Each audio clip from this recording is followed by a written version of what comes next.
2024 সালের 17 জুলাই বিএনপির ভারপ্রাপ্ত চেয়ারম্যান জনাব তারেক রহমান এক দফা দাবিতে এক দফা ঘোষণা করেছিলেন এবং কোটা সংস্কারের পক্ষে যারা ছিল তাদেরকে তিনি আহ্বান জানিয়েছিলেন, শুধু কোটা সংস্কার নয়, তোমাদেরকে এক দফা দাবিতে মাঠে থাকতে হবে।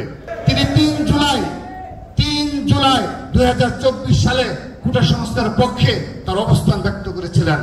তারপর ছাত্রদলকে পরিচালনা করেছিলেন, নির্দেশনা প্রদান করেছিলেন এবং আমরা ছাত্রদল, কেন্দ্রীয় সংসদ, ঢাকা বিশ্ববিদ্যালয় সহ সকল ইউনিট সংগঠিতভাবে রাজপথে অগ্রভাগে নেতৃত্ব দিয়েছি।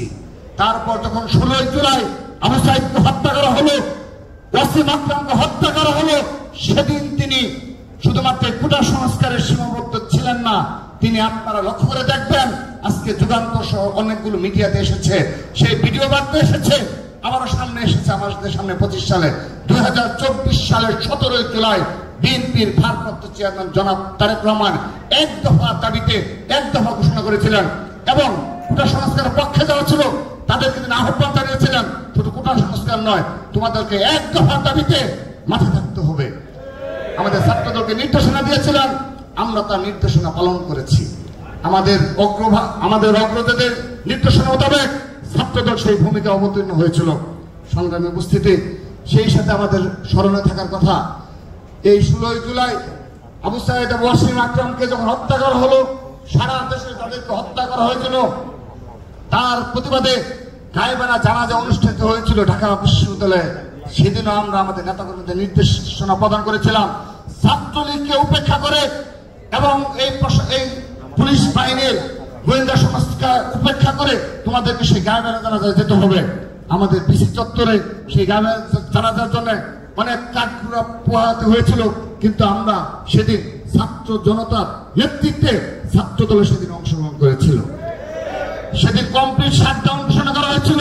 এই 17 জুলাই ইন্টারনেট সংযোগ বিচ্ছিন্ন করা হয়েছিল। এই 17 জুলাই আমরা সেই দিনগুলো স্মরণে রাখবো, আমরা স্মরণ করে দেব খুনি হাসিনা ফ্যাসিস্টের সময়েও বাংলাদেশ জাতীয় ছাত্র দল সবগুলো আন্দোলন সংগ্রামে নেতৃত্ব দিয়েছিল।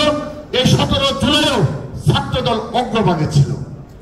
সংগ্রামী উপস্থিতি, সেদিন 16 জুলাই যাদেরকে হত্যা করা হয়েছিল, কয়েক হাজার সারা বাংলাদেশ থেকে, বিশেষ করে রাজধানী ঢাকা থেকে আহত অনেককে হাসপাতালে নেওয়া হয়েছে, বিশেষ করে ঢাকা মেডিকেল কলেজে।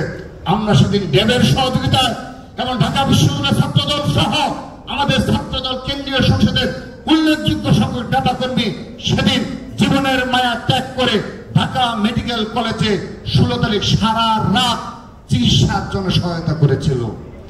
17 তারিখ সারাদিন আমাদের নেতাকর্মীরা আহত ছাত্র জনতা থেকে চিকিৎসা দেওয়ার জন্য তারা শতভাগ ভূমিকা পালন করেছে।